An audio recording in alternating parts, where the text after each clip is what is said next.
দিনী খেদমত এই জায়গাতে আমাদের অনেক নতুন করে চিন্তা করার জায়গা আছে। একটা মানুষ সে তার জীবনে যখন চিন্তা করে আমি উম্মার কল্যাণে দিনের খেদমতে কিছু একটা করব, মোস্ট অফ দ্য কেস তাকে যদি বলা হয় যে ভাই কি কি করা যাইতে পারে, আইটেমের মধ্যে একটা মসজিদ করব, একটা মাদ্রাসা করব, মোস্ট অফ দ্য টাইম এর থেকে বেশি আইডিয়া আমাদের মাথায় আর আসে না। তো এটা নিয়ে তো কোনো সন্দেহ নাই, মসজিদ বানানো, মাদ্রাসা বানানো আলহামদুলিল্লাহ অনেক বড় নেকির কাজ, অনেক বড় সওয়াবের কাজ। সাথে এটা চিন্তা করা দরকার যে ওইটুকু দিয়েই উম্মার পুরা খেদমত পালন করা হয়ে গেল কি না। মসজিদ তো বানাইলাম, টাইলসও লাগাইলাম, এসিও লাগাইলাম, কিন্তু কাতার যে ফজরের ওয়াক্তে এক কাতারও ভরে না, উম্মার সেই প্রবলেমটাও যে একটা সলভ করার মতো প্রবলেম, সেটাও তো ভাবা দরকার। একটু আগেই আমি কিছু দিনী ভাই আছেন, ওনারা বেশ কিছু নতুন অ্যাঙ্গেলে দিনী খেদমত করেন, ওনাদের সাথে একটা মিটিং ছিল। ওখানে আলোচ্য বিষয় ছিল হালাল ইনকাম। হালাল সেটা তো একটা আছেই, বাট আমাদের খাবারের ভিতরে অলরেডি হালাল হারাম মিক্সড হয়ে যাচ্ছে, এই বিষয়ে আমাদের অনেকের সচেতনতা নাই। ইভেন বাচ্চাদেরকে আমরা যেসব চিপস বা চকলেট কিনে দেই তার মধ্যে অলরেডি অনেকগুলা যে হালাল না, এইটা কিন্তু অনেকের আমাদের মাথায় নাই যে ভাই মুসলমানের দেশ, 92% মুসলমান, এখানে আবার হালাল হারাম খোঁজার যে বিষয় আছে আমরা কিন্তু এটা অ্যাওয়্যারও না। অলরেডি বাংলাদেশে বিক্রি হয় বেশ পপুলার চিপস, শরিয়ার দিক থেকে হারাম, আমি একাধিক আলেম থেকে কনফার্ম হয়েছি। বা আরেকজন আমাকে একটা তথ্য দিলেন, বললেন যে যে মুরগিগুলো জবাই করা হয় বাজারে তার বেশিরভাগ অংশ বিসমিল্লাহ ছাড়াই জবাই করা হয়।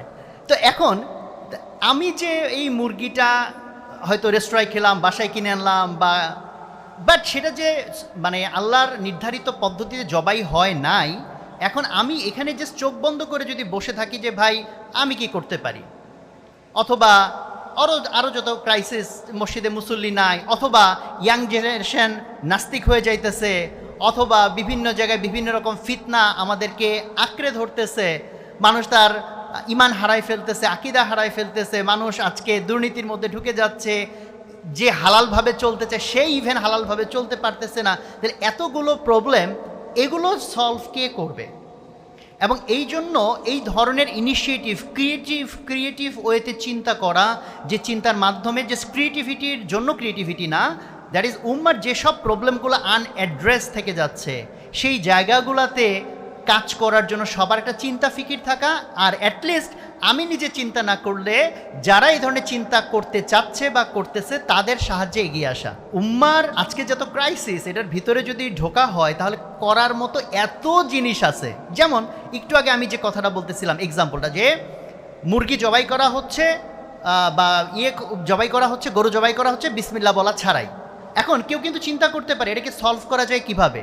আলাপ করতে করতে সাথে একজন বলল যে ভাই একটা ইজি সলিউশন হচ্ছে এই সিটি কর্পোরেশন বা সকালবেলা গরু যেগুলো জবাই হয়, এগুলো জবাই হয় কিন্তু সারাদিন ধরে না, সকালের একটা নির্দিষ্ট সময়ের মধ্যে। সো একটা মাদ্রাসায় গিয়ে তাদের সাথে কথাবার্তা বলে, অথবা যারা ফারেক হয়েছে কিছু লোকজনকে আমরা ভলেন্টারিলি মোটিভেট করতে পারি, ভাই সকালবেলা 2 ঘন্টা তুমি গিয়ে কয়টা গরু কুরবানি দিয়ে আসবা, জবাই করে আসবা, আমার ধারণা অনেক লোক পাওয়া যাবে। অথবা কেউ যদি বড় স্কেলে করতে চায়, সে বলতে পারে যে ভাই আমি বরং ওই যে যারা এই সময়টা দিবে তাদের যে হাদিয়াটা দেওয়া দরকার সেই হাদিয়া দেওয়ার জন্য আমি রেডি আছি। তাইলে আপনি চিন্তা করেন আপনার এই ছোট্ট একটা হাদিয়া দিয়ে আজকে ঢাকা শহরে কত লোকের হালাল মাংস খাওয়ার ব্যবস্থা হয়ে যাচ্ছে। এবং এটা কি ছোট খেদমত মনে করার কোনো সুযোগ আছে? আমি জানি না, কম্পেয়ার করতে চাই না, বাট হচ্ছে যে এই খেদমতগুলোও তো করা দরকার। এটা ইটস অ্যান এক্সাম্পল।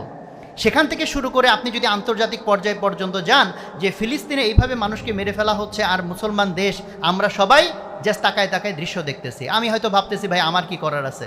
আহমদুল্লাহ ভাই এটা নিয়ে সুন্দর কথা বলছেন, প্রত্যেকটা মানুষেরই করার কিছু আছে, এবং অল্প কিছু না, অনেক কিছু করার আছে, লিটারেলি অনেক কিছু। সো আমার পুরা বক্তব্য সারমর্মটা হচ্ছে যে আজকে ফিতনা যত রকম রূপে আমাদেরকে আঘাত হানতেছে, আমাদেরও যদি ওই রকমভাবে ততগুলা মোকাবেলার জন্য চিন্তা ভাবনা বিস্তৃত না থাকে, আর এইরকম বিস্তৃত চিন্তা ভাবনা যারা করতেছে, যার মধ্যে অন্যতম আলহামদুলিল্লাহ আসুনা ফাউন্ডেশন বাংলাদেশের জন্য একটা, আমি বলবো রহমত বরকত, যে ওনাদের এই নতুন নতুন ইনোভেটিভ আইডিয়ার থ্রুতে ওনারা যে নতুনভাবে বিভিন্ন সমস্যার সমাধান করতে চাচ্ছেন, সেক্ষেত্রে আমাদের এটা রেসপন্সিবিলিটি ফিল করা উচিত যে এই কার্যক্রম যাতে বেগবান থাকে, এই জন্য আমরা যাতে সবাই দোয়ার মাধ্যমে, বিভিন্নভাবে আমরা অর্থের মাধ্যমে, শ্রমের মাধ্যমে ইনশাআল্লাহ শরীক থাকি। আল্লাহ তাআলা আমাদের সবার মেহনতকে কবুল করেন, আমাদেরকে সমস্ত কিছু ইখলাসের সাথে করার তৌফিক দান করেন। আসসালামু আলাইকুম ওয়া রাহমাতুল্লাহ।